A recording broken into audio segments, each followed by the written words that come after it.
Então, vamos ouvir a Lenice, historiadora, antropóloga do CEDEFS. Boa tarde a todos, todas e todes. Como todos que me antecederam, né, eu estou estarrecida, né, com esta resolução. Eu represento aqui, né, o CEDEFS, que é uma ONG que atua desde os anos 80 junto aos povos tradicionais de Minas Gerais, dentre eles, e principalmente, né, os povos indígenas, os agricultores familiares, ciganos, quilombolas, carroceiros, geraizeiros, enfim. E é interessante a fala de todos, né, especialmente eu queria comentar a fala do doutor Matheus, advogado, porque essa resolução, de fato, ela é uma aberração e ela certamente será anulada porque ela não tem nenhuma consistência legal e técnica. Todavia, ela é uma autodeclaração do próprio Estado, né, da sua situação racista e discriminatória. Eu estou falando isso porque essa resolução não deve ser analisada de forma isolada no estado de Minas Gerais.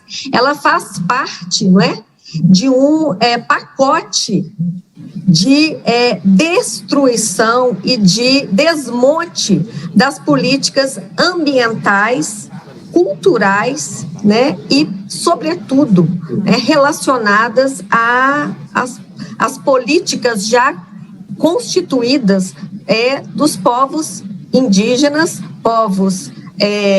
todos os povos em geral, tribais e PCTs, né, e povos e comunidades, enfim, tradicionais.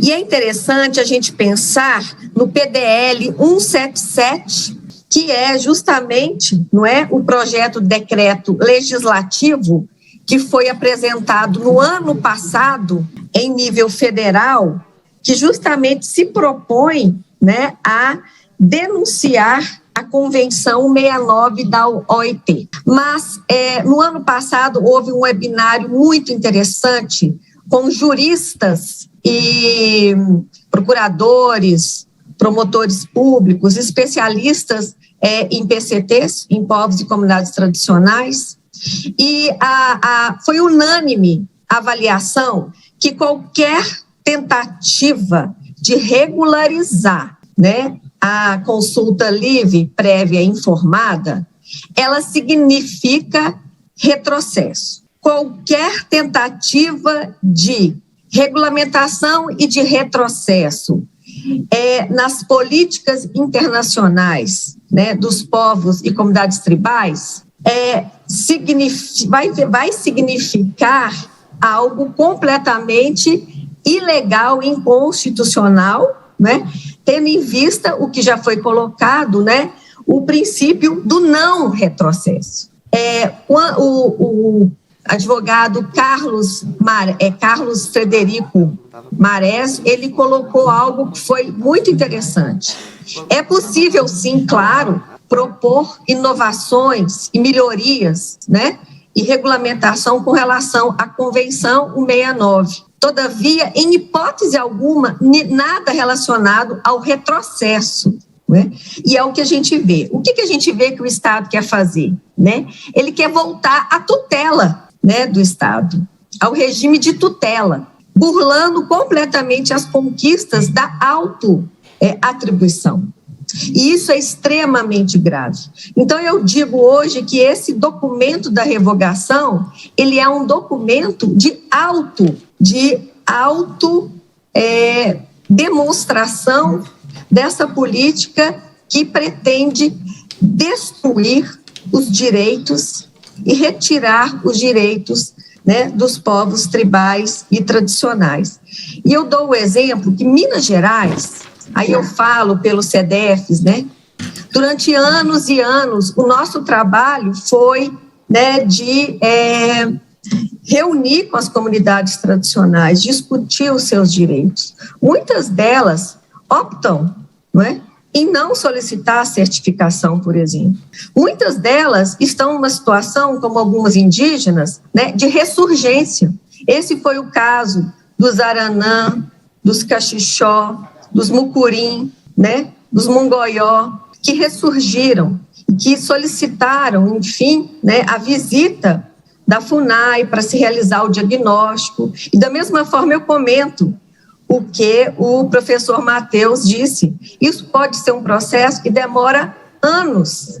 Então, a gente vê claramente que essa resolução, ela atende aos interesses e ela abre brecha, né, para a violência empresarial e estatal contra os povos tradicionais. Ela vai incentivar a cooptação de lideranças. Por quê? Porque no caso de desacordo, quem vai dar a última palavra seria a SEMAD.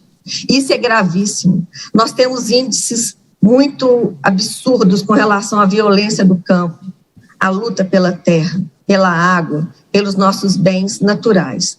Então, fica muito claro, não é, que é consenso aqui que os interesses desta resolução é simplesmente para favorecer o capital, em detrimento das conquistas dos povos e comunidades tradicionais. Desta maneira, nós assinamos a carta.